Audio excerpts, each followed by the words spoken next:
Welcome to Rewrite the Headlines. My name is Sinead Rhodes. Today we're going to do a workshop where we look at stories about research that's mainly been carried out in universities on areas like health or science, and we're going to look at how this has been talked about in newspapers or on television or even online. But first, I want you to have a little think about what a scientist actually is. What does a scientist look like? Maybe you could have a chat now with your teacher about what a scientist actually does.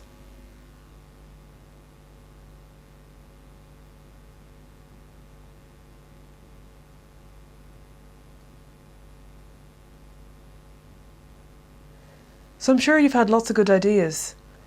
You might have thought about someone wearing a white coat, or had a picture in your head of someone in a lab doing an experiment. People who run these experiments, called scientists, will have a really big question that they want to find answers for. But there are other people working in universities who also have big questions that they're looking for the answers for, but they might not work in a lab. Some people are interested in health and being healthy and will ask questions to maybe children or adults to find out more about what being healthy is. So we're going to use the term researcher today to refer to all of these people who are asking big questions and looking for the answers to them. But an important part of this area is actually telling people about the findings that you get from the study that you carried out. But that is not where you will hear about research. You will read about it in newspapers, or by watching television, or by looking online. Sometimes the person who's telling the news about that research might do a really good job, but sometimes they might exaggerate and they might not exactly say what the researcher actually did and actually found. Sometimes the person who did the research study might have not have explained it to the person who's reporting on the news in a very clear way. Or they may have even made a mistake in the study that they did. And that's why we're running Rewrite the Headlines, because we think that children who learn about science can actually come up with their own headlines that describes the research studies that they're reading about. So after this workshop, you're going to sit with your teacher either today or on another day and go through news stories and come up with your own headline that accurately describes the story that you've read about. You're actually going to rewrite the headlines. So do you know what is actually meant by the media? Now I want you to spend a moment or two with your teacher talking about what the media actually is.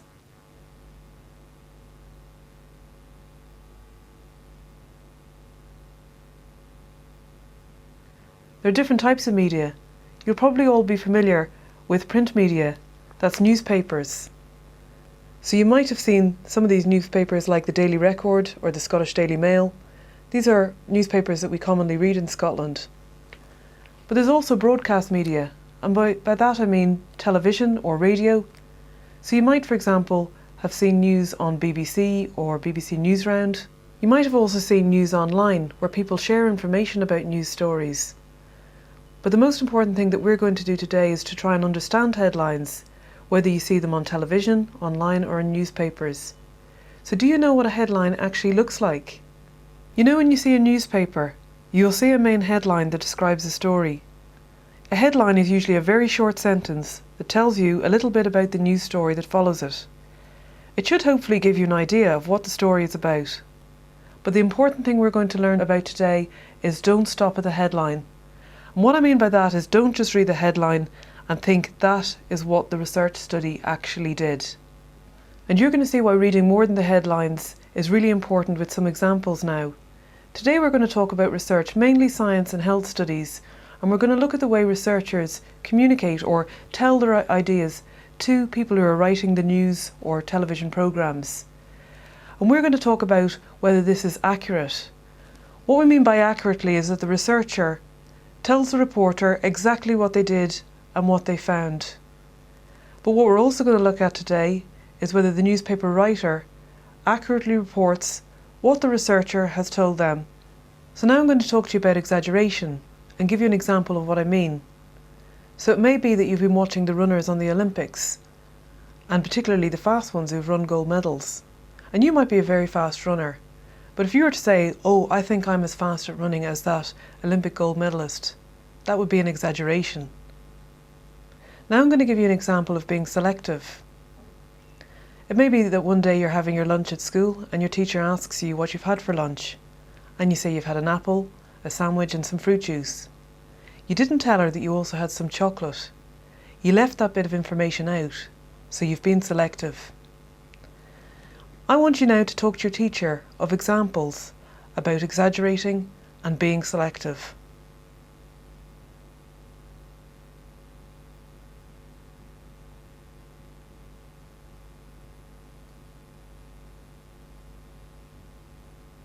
These issues often happen when newspapers, the internet or TV programs talk about research studies. They may exaggerate, or they may have missed out some information or been selective. So why would they do this? Well, it may be that they want you to buy the newspaper, so it's a bit more of an interesting story. Or they may want you to not turn over the channel.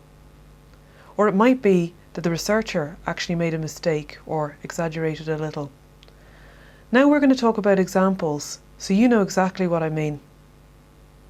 So in the first example, we're going to talk about what you can see in this picture here. I'm sure you all know this is a picture of salmon that we eat for lunch or dinner. Now, do we think that salmon is generally good or maybe not so good for us? Well, we know that salmon is actually pretty good for us. It's a pretty good food for us to eat. We're going to look at another example of a food that we often eat for lunch or dinner. So you can see what this is here. So this is pizza. Now what do we think about this in terms of whether it's good for us or maybe not so good? Well, we would generally think that pizza is not as good for us as salmon would be. So now we're going to look at this headline. Smoked salmon could be worse for you than a margherita pizza because of the high fat content. This was a newspaper headline a while back. So children, why have they said that salmon is worse for you than pizza when we thought it was the other way round? Do you remember we talked about being selective? The newspaper here is being very selective because they've told you that salmon is worse for you than pizza because it has more fat in it, but they've not told you that the fat in salmon is actually the good fat. Also, we know that salmon has other nutrients in it that are good for you. Salmon is full of vitamins that are very good for your health. So the newspaper is being very selective here about what it's telling you. Why would it do that? Well, if you were in a shop and saw a headline like salmon is worse for you than pizza, you might think, what? And you think, well, I'm going to buy that newspaper because I want to find out, is that really true? If it said salmon has a lot of fat in it, more than pizza, but it's good fat, you wouldn't really be that interested in finding out more about that story. I want you now to take a moment or two with your teacher, grab your pens and paper, and I want you to come up with your own headline that more accurately describes that story.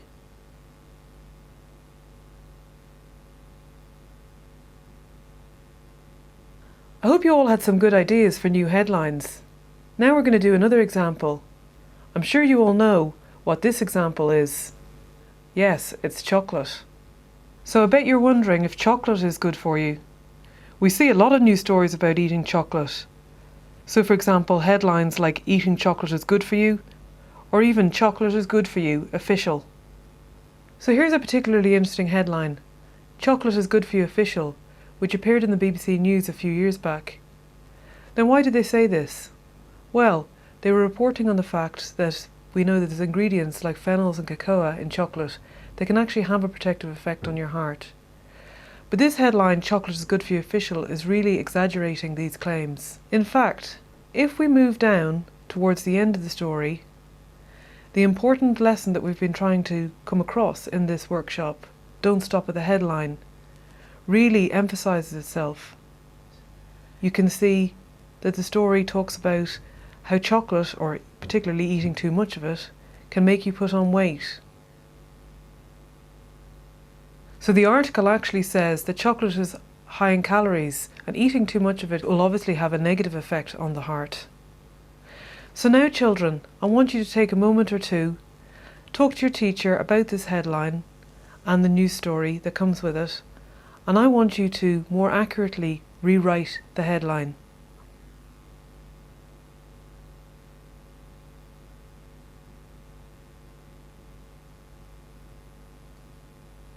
Now children, I want you to talk to your teacher about how many minutes exercise you think you would need to do per day in order to stop you aging.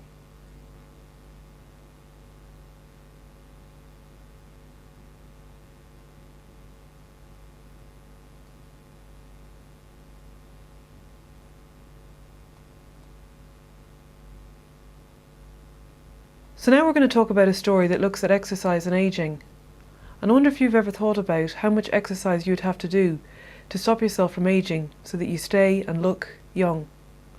Well, in the Daily Express they ran a headline which said 2 minutes of exercise stops you aging. I bet that's much less time than you had thought. Something else we need to talk about is the fact the headline was on the front page of the newspaper. You could be walking by a shop, and if that was on the board outside the shop, you wouldn't even need to have been going into the shop to read it. If you were an older lady or gentleman, and you were someone who was worrying about aging, you might walk past that and be so surprised, 2 minutes exercise stops you aging, that you actually go into the shop and buy the paper so you can read more about it. So the newspaper may have had such a surprising headline to make people buy the paper. Well, is 2 minutes of exercise enough to stop you aging? Sometimes there are aspects to a study that are not so good. In this particular study, there were only 12 participants who took part in the study. So the researcher in this case should have explained to the reporter that there was only 12 people in the study and that they needed to do more studies, or more studies needed to be done in other labs, so that we can be really sure about the results. So now children, I want you to get your pens and paper and discuss this story with your teacher and come up with a new headline and rewrite the headline.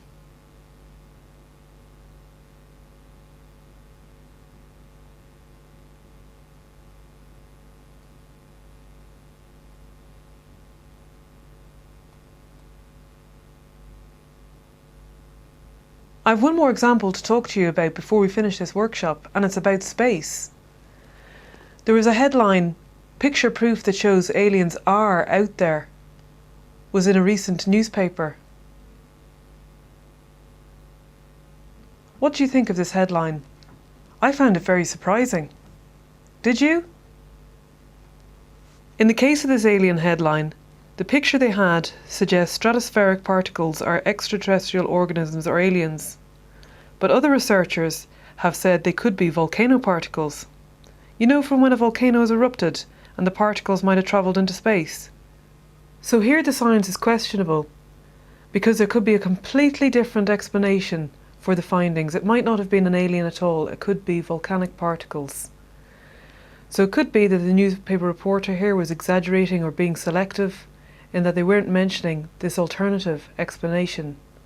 Or it may be that the researcher themselves did not mention that there was another possible explanation to the newspaper reporter, because they wanted to make their findings sound more interesting than they actually are. So if you'd only read this headline on its own and not read any more information about it, you would have thought that aliens are actually out there. This is why it's so important not to stop at the headline and to actually read the story in full and ask questions about the information that's in there. Now boys and girls, I want you to get pen and paper, and I want you to come up with your own headline that more accurately describes that story.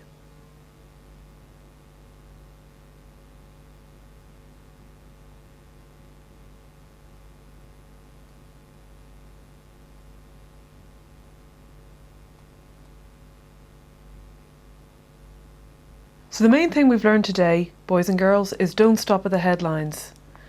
It's really important that you go beyond that initial headline and read the full story. Often there will be specialist language in there that you might not understand, but that's fine. There'll be other clues in there, like we came across in our examples with the salmon and the pizza and the exercise study.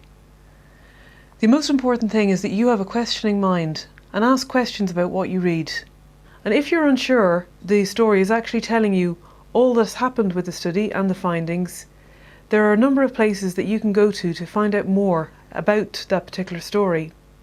For example, we run a website called Research the Headlines, where we discuss research that is being presented in the media like newspapers and on television programmes. So maybe your mums and dads would like to have a look on there, or your teacher. Well, I hope you really enjoyed your Rewrite the Headlines workshop. Now, when you have a chance, you can arrange with your teacher to go off and find some news stories and rewrite your own headline. All the information about the competition is on our website. I hope you enjoy coming up with your own headline for your favourite news story.